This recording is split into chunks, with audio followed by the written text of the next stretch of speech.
Виждаме, защото Исус Христос, там където са събрани двама и трима, аз съм там, казвам. Ние сме събрани много повече от двама и трима.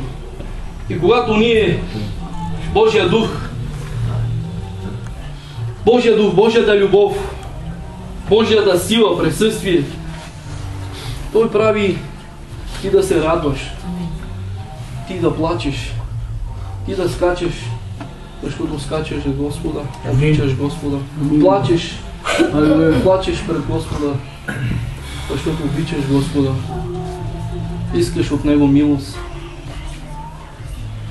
Затова да знаем, защото Исус Христос, Неговия Дух, Неговата любов, Неговата сила, тя ти изпълва с тези неща, да плачеш, да скачеш, да се радваш, да искаш. Всичко това е Бог. Ние трябва да знаем, че в Бога е всичко възможно и че няма невъзможни неща за Него.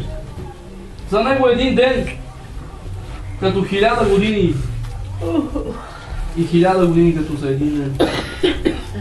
Той е търпелив, баща и Бог и вижда всичко. И ние трябва да бъдем разумни в Господа. Нека Бог да ни благослови. Амин. Нека да направим една молитва пред Господа. Да искаме от Него милост, да търсим от Него. Нека всеки, който има в сърцето си, нека да кажем на Господа, защото Словото ни казва, послание на Петър,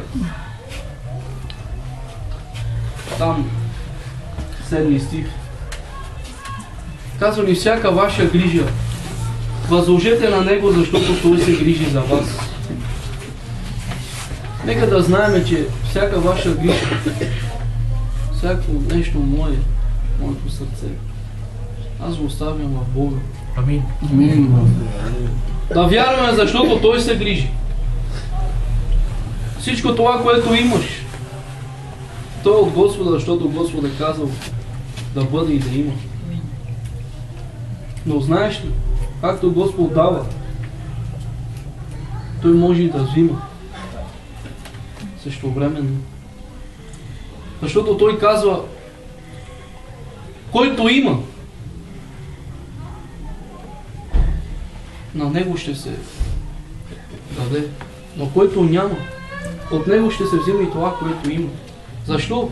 Защото Бог, ако ти е дал един талант или 2 таланта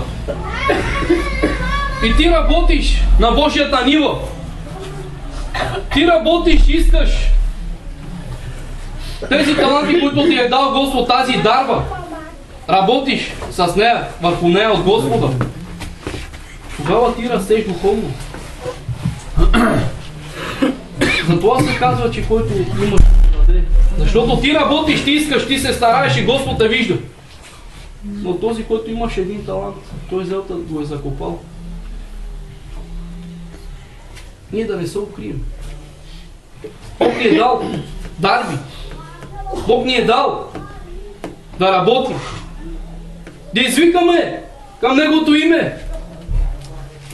Амин. Долината на мрачната сянка. Ако да ходя, няма да се оплаша от зло.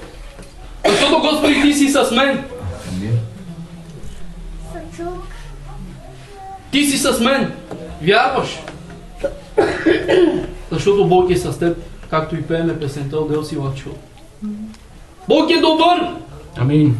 Той да протегне ръката си към теб, към мен. Халелуя. Но аз и ти, братко, сестро, трябва да уповаваме на Него. И цялата слава, която Бог се прославя, да отдадеш на Него. Алилуя! Халелуя. Нека всички заедно да се молим. Нека всички заедно да искаме от Господа да се възкачим до Неговия престол на Бога си на Бог.